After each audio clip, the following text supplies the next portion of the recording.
Bismillahirrahmanirrahim. Assalamualaikum warahmatullahi wabarakatuh. Perkenalkan, nama saya Ridwan Hapani, mahasiswa Ilmu Hadis semester 5. Dan di sini saya akan menjelaskan dari materi hadis akidah, yaitu beriman kepada malaikat, beriman kepada kitab-kitabnya, dan beriman kepada qada dan qadar.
Dan adapun yang ketiga yaitu adalah iman kepada kitab-kitabnya. Nah, seperti yang kita ketahui, kita itu sebagai seorang muslim kan mempunyai kitab kan, itu Al-Qur'an. Nah, akan tapi kitab dalam Islam itu sebenarnya ada berapa saja?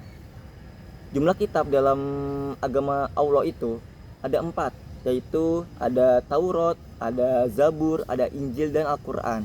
Dan setiap kitab-kitab itu tuh berbeda para nabinya. Jadi bukan Nabi Muhammad semua. Akan tapi yang pertama dari kitab Taurat yaitu adalah Nabi Musa. Lalu untuk Zabur yaitu adalah Nabi Daud. Dan adapun Injil yaitu adalah Nabi Isa. Dan adapun yang terakhir yaitu Nabi kita semua, yaitu Nabi Muhammad SAW, yang dimana sampai sekarang kita masih membacanya, kita masih memegangnya, kita masih memeliharanya. Nah, itulah salah satu mukjizat dari Rasulullah yang paling agung, yaitu Al-Quran. Nah, di situ kita tuh harus beriman kepada kitab-kitabnya. Karena kenapa? Karena jika kita ingin hidup yang terarah atau mendapatkan petunjuk dari situ, dari mana? Dari Al-Quran. Jadi jika kita ingin menjadi orang yang baik ataupun kita ingin mendapat petunjuk menjadi orang yang soleh, maka kita harus membaca Al-Quran. Iqra bismi rabbikal ladzi khalaq. Jadi ya, kita jangan sampai kita mengaku muslim akan tapi kita tidak membaca Al-Quran. Itu seperti menandakan bahwasanya kita itu nggak beriman dengan dengan kitab-kitabnya. Oleh karena itu kita harus beriman kepada kitab-kitabnya sebagaimana yang telah dijelaskan di dalam hadis Arba'in Nawawi tadi yang kedua, yaitu antu'mina billahi wa malaikatihi wa kutubihi Jadi kita harus, walaupun kita tidak membaca Zabur, Taurat atau Injil, kita juga tetap harus percaya bahwasanya kita itu beriman kepadanya juga. Kan tapi yang paling utama apa? Kita harus beriman kepada Al-Qur'anul Karim. Dan juga sebagaimana ada hadis yang mengatakan khairukum man ta'allamal Qur'ana wa 'allamahu, yaitu sebaik-baiknya di antara kalian itu apa? Adalah orang yang belajar Al-Qur'an dan orang yang mengajarinya. Nah, jadi jika kita ingin mendapat pahala di sisi Allah, yaitu kita harus bisa membaca Al-Qur'an, dan lebih baiknya kita itu mengajari seseorang untuk mempelajari Al-Qur'an. Seperti itu, teman-teman. Baik, dan di sini saya akan menjelaskan yaitu perihal iman yang terakhir, yaitu iman kepada qada dan qadar. Sebagaimana yang kita ketahui bahwasanya qada itu adalah suatu ketetapan yang tidak bisa diubah. Jadi seperti apa contohnya? Seperti umur kita tuh nggak tahu kapan mati. Nah, misalkan contoh, semisal ada seorang yang meninggal di umur 40 tahun.